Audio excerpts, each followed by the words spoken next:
오늘 말씀은 홍해에서의 하나님의 크신 구원이라는 제목을 정해 보았습니다. 싸움을 좋아하는 사람은 별로 많지가 않습니다. 그러나 완전한 평화가 없는 이 땅에서는 끊임없이 전쟁이 일어나고 있습니다. 입시전쟁, 경제전쟁, 핵전쟁, 정보전쟁 등 생존과 운명이 걸린 싸움이 계속 전개되고 있습니다. 그러나 그 싸움은 사랑과 선의 승리를 위한 싸움이어야만 합니다. 무엇보다도 하나님이 싸워주셔서 크신 구원을 베풀어 주시는 거룩한 싸움이 되어야 합니다. 우리는 그런 하나님이 친히 싸워주셔서 승리케 해주시는 믿음의 체험을 통하여서 하나님을 참으로 믿게 됩니다. 오늘 말씀을 통하여서 하나님이 친히 싸우시게 하는 그런 믿음을 배울 수 있기를 원합니다. 첫 번째, 사망의 음침한 골짜기 비하히롯으로 인도하시는 하나님이십니다. 하나님은 모세에게 가나안 축복의 땅에 직통하는 길에서 돌이키라고 하였습니다. 하나님은 바다와 믹돌 사이에 비하히롯 앞에 장막을 치게 하셨습니다. 그곳은 바알스본 맞은편 바닷가였습니다. 비하히롯은 그 양편에 큰 산등성이가 있고 바로 뒤에 바닷가가 있었습니다. 그런 곳에 텐트를 친다는 것은 자멸의 위험을 초래하는 것입니다. 하지만 하나님은 그런 곳으로 가라고 지시를 했습니다. 또 하나님이 친히 불기둥, 구름 기둥으로 비하히롯으로 인도하셨습니다. 인간적으로 생각하면 도저히 이해가 되지 않는 그런 일이었습니다. 하지만 하나님은 인간이 생각할 수 없는 그런 위대한 계획을 가지고 그 일을 행하십니다. 하나님은 바로로 하여금 이스라엘이 길을 잃고 헤매다가 결국 비하히롯에 텐트를 치게 되었다고 오판을 하게 하셨습니다. 그래서 바로와 그 군대가 이스라엘을 잡으려고 비하히롯으로 쫓아오게 되면 그들을 전멸을 시킴으로 하나님 자신의 영광을 나타내겠다고 말씀하셨습니다. 이 하나님의 작전 계획과 인도하심은 이스라엘에게는 일시적으로 엄청난 죽음의 공포를 가져다 줍니다. 완전히 망하게 되는 것 같은 불안과 근심으로 가득 차게 합니다. 그러나 하나님께서는 이를 통해서 이스라엘이 하나님을 두려워하며 하나님을 참으로 믿는 참된 믿음을 심고자 하십니다. 그러면 왜 이스라엘에게는 그러한 하나님의 훈련이 필요할까요? 이스라엘 백성은 400년 동안 애굽에서 종살이하면서 바로의 능력을 경험하였습니다. 바로가 얼마나 힘이 센지, 그의 말 한마디가 얼마나 능력이 있고 그의 권세가 얼마나 강력한지를 보았습니다. 그런 가운데서 그들은 애굽 땅에 내린 하나님의 10가지 재앙을 통해서 하나님의 능력을 보았습니다. 그러나 바로는 죽지 않고 여전히 살아 있습니다. 그들은 살아있는 바로를 볼 때 하나님보다 더 두려웠습니다. 그들은 진정으로 두려워해야 할 하나님보다도 인간 바로를 더 무서워하는 어리석고 악한 두려움을 가지고 있었던 것입니다. 하나님은 그런 그들에게 하나님을 경외하며 순종하는 경건한 믿음을 신고자 하셨습니다. 이스라엘은 애굽에서 나올 때는 자기가 충만해서 무엇이든지 다 할 수 있을 것 같았습니다. 그러나 애굽 군대가 추격하자 그들은 두려워 떨게 되었습니다. 따라서 하나님은 그들의 믿음을 강하게 하여 주며 또 더 이상 애굽이 이스라엘 백성을 괴롭히지 못하도록 애굽의 힘과 군대를 제거해 버릴 계획을 세우셨습니다. 하나님은 모세에게 미리 이러한 하나님의 계획을 다 말씀해 주셨습니다. 이 하나님의 계획의 말씀을 모세의 마음에 깊이 간직해서 위기와 두려움, 절망의 때에 절대적인 신뢰와 평안과 순종의 삶을 살 수 있도록 하신 것입니다. 이와 똑같은 일이 사도 바울에게도 있었습니다. 사도 바울이 로마 황제의 법정에 서기 위해서 지중해를 건널 때 커다란 풍랑이 일어났습니다. 그런 두렵고 절망스러운 아무런 희망이 보이지 않는 때였습니다. 하나님은 그를 안심시키기 위해 하나님께서 그를 로마에 무사히 도착시켜서 하실 일을 미리 말씀해 주셨습니다.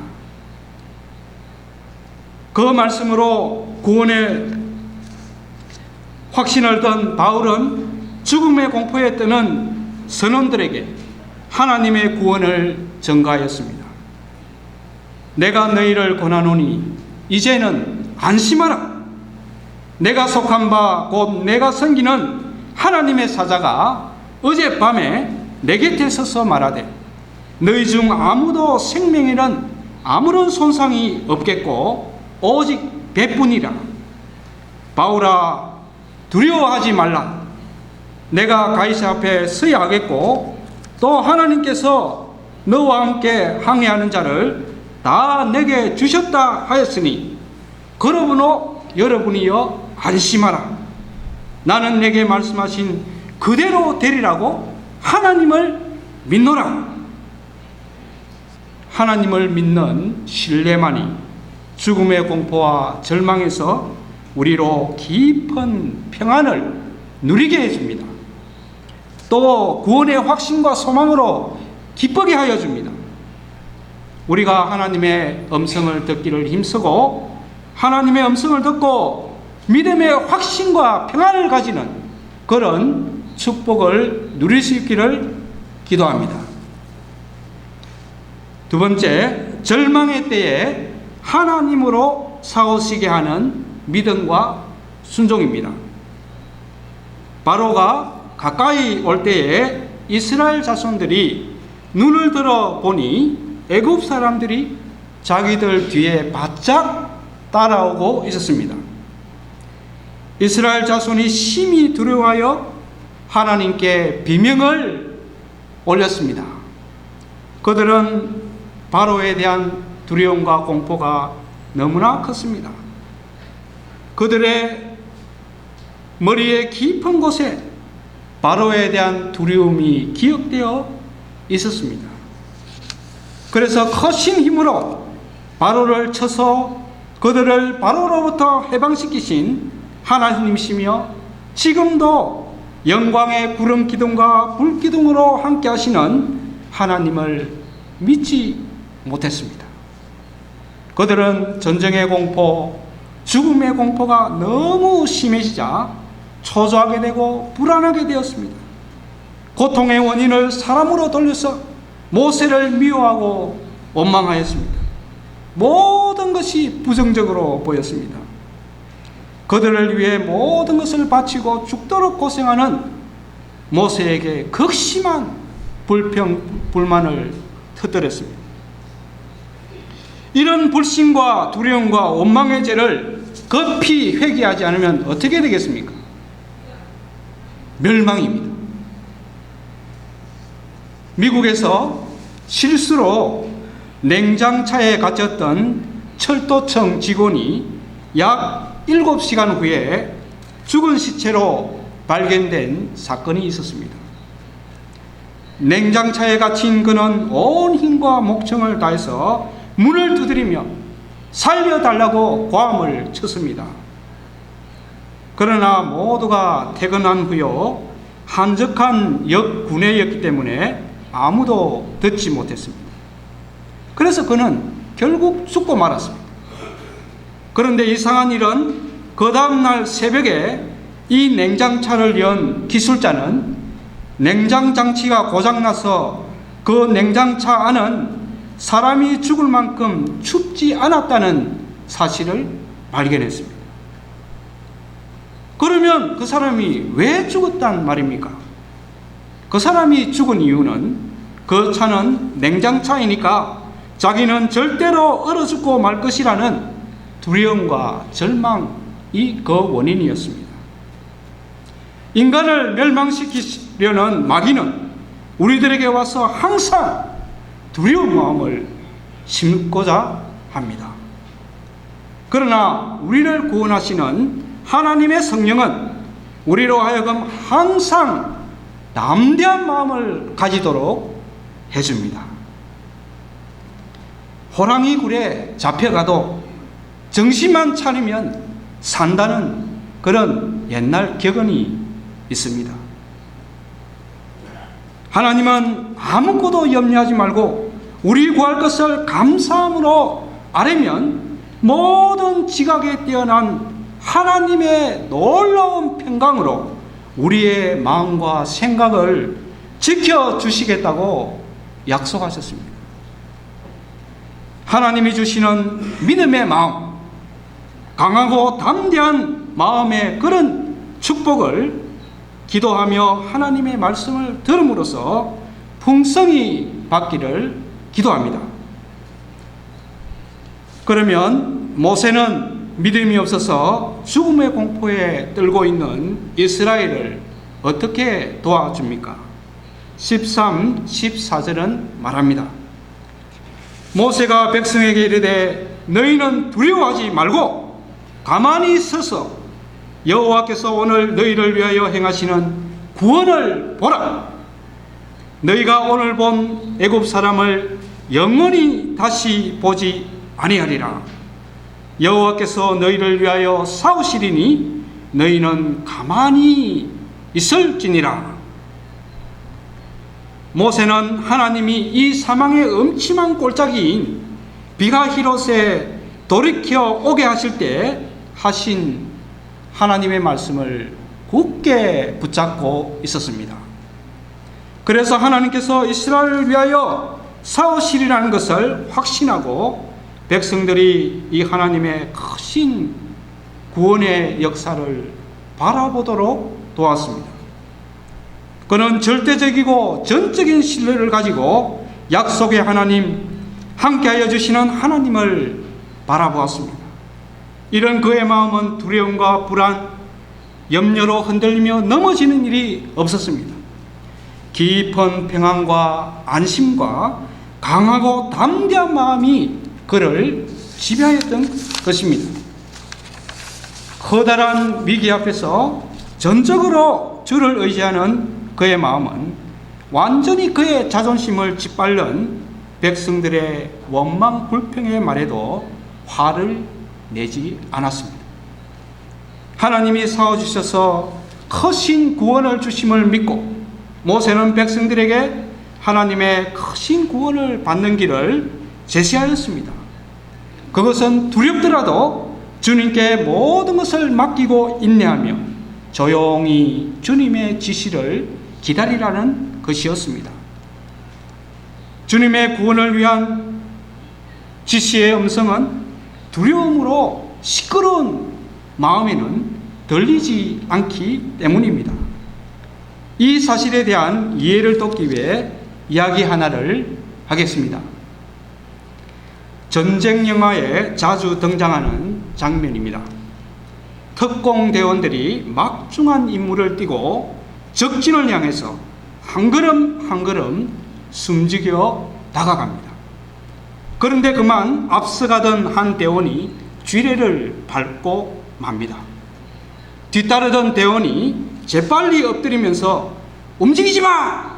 라고 소리를 치고 가만 다가가서 흙을 걷어내고 쥐레에 내관이 터지지 않도록 하는 작업을 떨리는 손으로 진행합니다. 밟혀진 내관이 발을 떼는 순간 폭발함으로 여간 조심하지 않으면 두 사람이 모두 목숨을 잃고 맙니다. 그런 상황에서 지뢰를 밟은 사람이 할 수 있는 일이라는 것은 하나도 없습니다. 다만 온몸을 조금도 움직이지 않게 지탱하고 모든 것을 다른 전우에게 맡기는 일뿐입니다. 움직이지 말라! 라고 하면은 그 말에 절대로 따라야 합니다.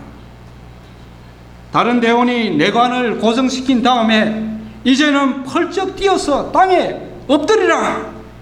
라고 하면은 그대로 또 따라 해야만이 자기도 살고 자기를 도운 대원도 살 수가 있습니다. 하나님께서는 이스라엘이 지금 얼마나 위험한 상태에 있는가를 잘 아십니다. 하나님께서 우리를 그런 위험에서 구원하고자 하실 때 마치 쥐레의 내관을 제거하는 전우처럼 움직이지 말라고 다급하게 당부를 하십니다.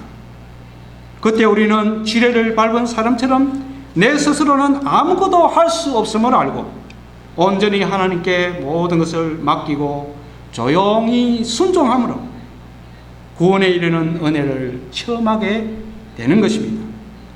그래서 빌립보 4장 6절은 말합니다. 아무것도 염려하지 말고 다만 모든 일에 기도와 간구로 너희 구할 것을 하나님께 감사함으로 아뢰라. 그리하면 모든 지각에 뛰어난 하나님의 평강이 너희 마음과 생각을 지키시리라. 또한 베드로전서 5장 7절은 말합니다.